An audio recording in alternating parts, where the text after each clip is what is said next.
That's close enough.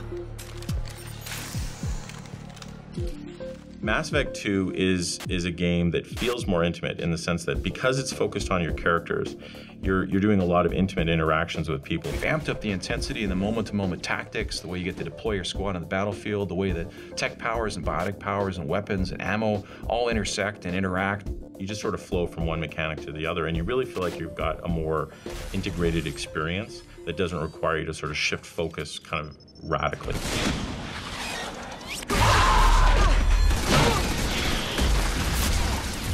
That mech's got heavy armor plating.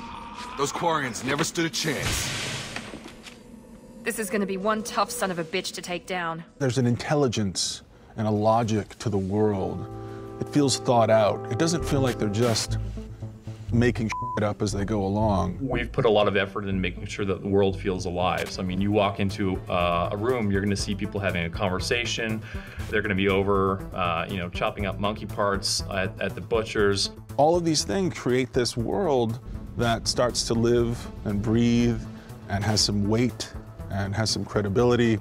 And suddenly, you're not just playing a game, you're in that world. It really shows sort of the thoughtfulness behind the development of the game and that real sense of this is my own personal story. I'm not going to have an experience like anyone else who's playing the game. It personalizes it for people. They get more involved, more investment in what's happening around them. The technology has come so far that we can replicate a human in a video game. You're playing seemingly actual human beings that carry emotions, have thoughts, have personalities and different character traits. The conveyance of emotion and the conveyance of actual thought versus what a character is saying via facial expression is pretty incredible. The key to acting is in the eyes. They went to great lengths to actually articulate and differentiate people's eyes. We had a eye strike team that spent months on just the eye noise. So shaders, lights, rim light, lights, getting depth in the pupils because you end up looking at them and if eyes are wrong, everything else will feel wrong. I just want to give your story its due. What, so you can try to do another smear job on me?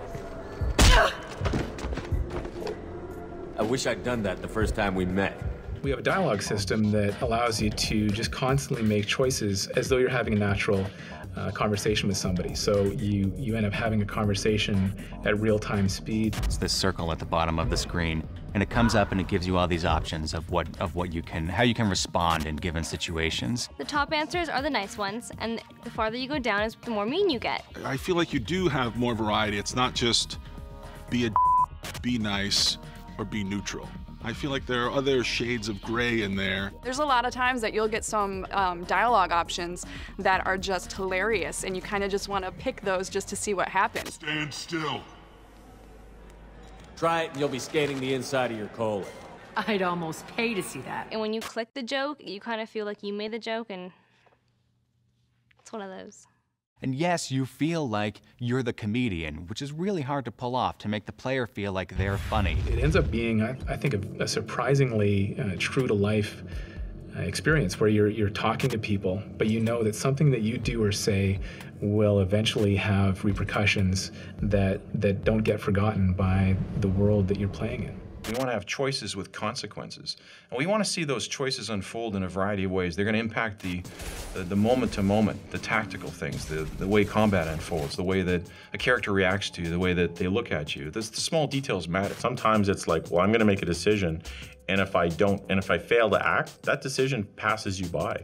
And you have to live with the consequences of not making that decision. Beyond that, we want to have choices with consequences on the people that you travel through the galaxy with, the companions. They're the mirror of your actions, the lens through which you see the world. The decisions you make choose what kind of future or fate that they have on top of what you have. There's times when you have disagreements between your team, so you actually have to sometimes pick sides. So you can actually damage your relationship with your henchmen, and that can have very dire consequences.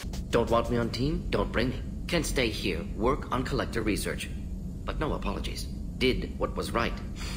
Hope you do the same if necessary. I think players are going to be shocked at how different their play experiences are going to be compared to their friends, based on the choices and the consequences of those choices. The things you say and the little things that you do may come back later and have bigger consequences than you might realize. If you've been a certain way throughout the course of the game, we're not going to forget about it in the last 45 minutes. So this time the game is going to remember, and you're going to get the ending that you deserve. It's like real life.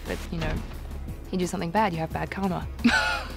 Those decisions that are a butterfly flapping its wings that are going to eventually turn into a hurricane in the 5th act of the game is just, where's that hurricane going to go, and am I going to be killed by it? Death is a really important theme of Mass Effect 2. You start the game dead, and you can finish the game dead. And that shocked a lot of people.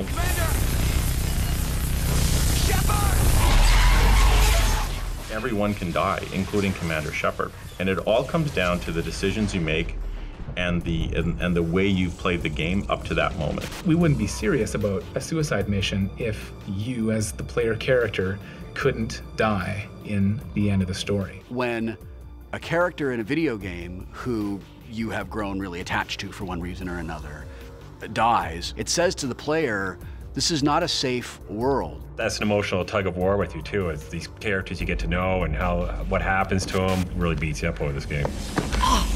Find peace in the embrace of the goddess. There's not this happy ending where everything's just like, you know, Bambi and birds, and it can really end really, really poorly for you. We're unique in that we give you as many tools as we can to let you explore it in as different ways as you can. That's what defines the games, is that it's you making the choices. It's not watching what a director did. It's about what you're doing to create your own personal experience. And I think this is how you get there, is by being able to control the dialogue, the action, and the real decisions that you're making. Very well, Shepard. The controls are online. The switch and consequences are yours. And I can understand how so many people are addicted to this type of entertainment. This is a video game? This is crazy.